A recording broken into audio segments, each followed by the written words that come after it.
তারা জানে তারা যেভাবে আসতেছে এটা ঠিক না। তারা যেভাবে নির্বিচারে গুলি চালাচ্ছে আমাদের নিজেদের সাধারণ ভাই বোন, আমি নিজের চোখে দেখেছি। তো আমি জন্য আপনাদের বলতে আপনারা হয়তো অনেকে ওখানে দেখেন নাই বা দূরে ছিলেন বা অনেক শুনেছেন। আমি যখন ওখানে গেছি আমি দেখছি আমাদের লোকজনের গায়ে যে গুলি লাগছে তারা এসে দেখাচ্ছে, এবং এটা শুধুমাত্র যে আপনার বুলেট ফায়ার করেছে তা না, তারা এখানে মারণাস্ত্র হিসেবে ওটাকে ব্যবহার করেছে। তারা এখন এসে এখানে ঢুকে গেছে, আমার গাড়ি নিয়ে এখানে এসে ঢুকে গেছে।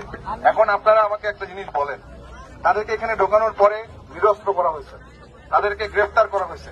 এখন তাদের নথিপত্র, নাম, কি কোন দায়িত্ব, এই সকল জিনিসপত্র ডকুমেন্টেশন করা হবে। তাদেরকে কিন্তু প্রথম কথা তাদেরকে গ্রেফতার করা হয়েছে।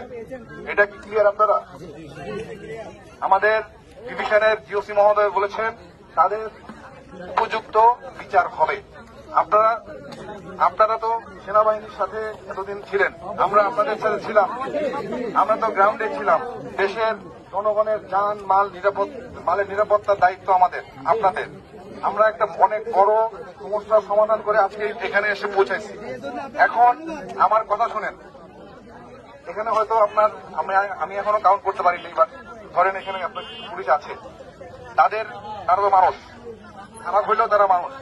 এখন আপনি যদি একজন মানুষকে আপনার সঙ্গে সে না হয় একটা অপরাধ করে আসছে, এই জন্য কিনা এখন আপনি তাকে নিয়ে এসে আমি এখানে করবো, তাকে আমি এখানে পানিশমেন্ট দেবো? এটা কি সভ্যতার? এটা কোন সভ্য জাতি না। 1, 2, আমাদের কিন্তু এখানে এনশিওর করা হবে যে তারা বিচারের আওতায় আসতেছে এবং তারা যা করছে এটার তদন্ত অবশ্যই হবে। কারণ আমি নিজেও দেখছি কি হয়েছে।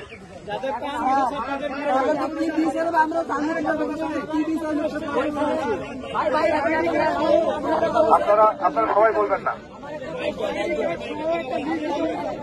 দাঁড়ান। আপনারা আমাকে একজন করে বলেন যে আপনাদের আর কি জানতে চান।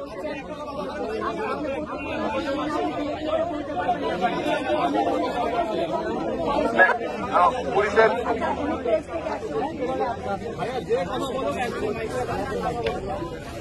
সাংবাদিক